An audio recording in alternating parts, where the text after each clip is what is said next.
Hi guys, as we know, Jeremy Hunt was brought in to clean up the mess left behind by Liz Truss and her Chancellor Kwasi Kwarteng, neither of which have been kicked out of the Tory party, I must add. Anyway, Stephen Flynn, the SNP leader of the House of Commons, appeared on Question Time this week where he delivered an uppercut to the Tories over Jeremy Hunt's budget. The Scot listed off the problems facing ordinary people and explained who's actually benefiting from this.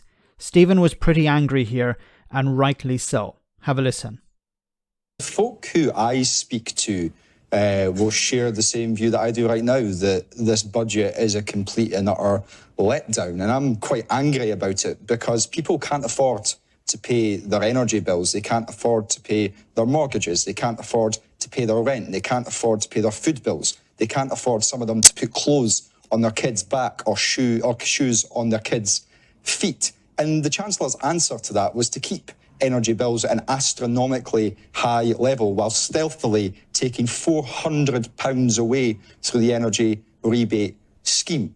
He wants old people and disabled people to pull up their socks and have an MOT and go back to work. He wants to give the richest people in society a tax break on their pensions. What planet do these people live on? And I can't wait.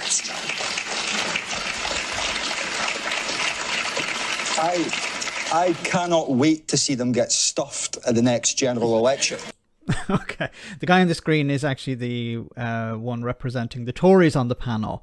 Now, Stephen, completely correct here. There is no support for working people, for those the poorest in society, even the middle class. It's about helping the richest in society, as always. People on massive pensions are benefiting from this. Now, one of the things that was trumpeted by Jeremy Hunt and the Tories was, well, there's now massive support for in respect to childcare. But that's coming in 2 years' time. Not now, in 2 years' time. Why in 2 years' time? Why is there such a delay? Well, because they want to roll it out at the next general election, just before the general election. They don't care about people, it's about manipulating them. And this other idea of, as Stephen mentioned here, giving the disabled and the elderly an MOT and getting them back to work. Why? What is this about? It's about pushing people out of benefits, out of universal credit, into employment. Why? Because there's a shortage of workers. Why is there a shortage of workers? Because of Brexit and the handling of the pandemic. The Tories created these problems, and they want others to fix them.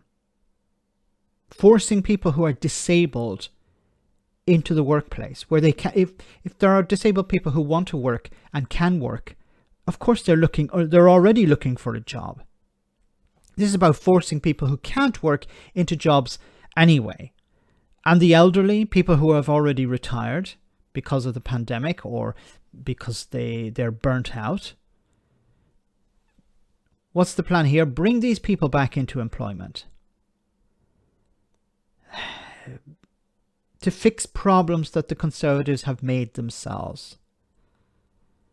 And with the budget, yes, let's help the rich at the expense of everyone else. The Tories will get a trashing at the next general election unless the Labour Party really mess up. It's possible, but unless they mess up, I think it's going to be a case of a massive trashing. And as I said on other occasions, what I hope is going to happen is you're going to have a clean slate, removal of all these headbangers within the Conservative Party, and at the next election after that, perhaps reasonable people will step forward. Reasonable within the Conservative mindset. Let me know in the comment section, guys, what you think. As always, your comments are greatly appreciated. Thanks a lot.